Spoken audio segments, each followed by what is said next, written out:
Inhale 1 2 3 4. എവിടെയോ മീൻ പൊരിക്കുന്നത് നല്ല മണം. അയിലേ യോഗയിൽ 84 ആസനങ്ങളാണുള്ളത്. നവാസിന് അറിയാവുന്ന 2 ആസനങ്ങൾ പറയൂ. ശവായിസനം, അൽഫാം സനം. നിന്റെ അടുത്ത് ഞാൻ പറഞ്ഞു നവാസെ, മൂക്കുമുട്ട തിന്നിട്ട് ആസന കമത്തിയുള്ള കിടത്ത വേണ്ട വേണ്ടാന്ന്. സാറ് പറഞ്ഞ ഡയറ്റ് റൊട്ടി ഒന്നും ശരിയാവുന്നില്ല. അയ്യോ എന്തോ പറ്റി? സാറ് പറഞ്ഞ ചിക്കനും കിഴങ്ങൊന്നും കഴിച്ചിട്ട് എന്റെ വണ്ണമെന്ന് പറയുന്നു. നീ എങ്ങനെ കഴിച്ചത്? ഞാൻ KFC പോയിട്ട് ഫ്രൈഡ് ചിക്കനും ഫ്രഞ്ച് ഫ്രൈസും കഴിച്ചു.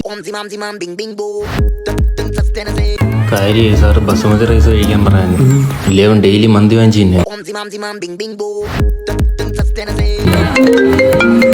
എന്റെ ഫോണെടുത്ത് ആരാ നോക്ക്.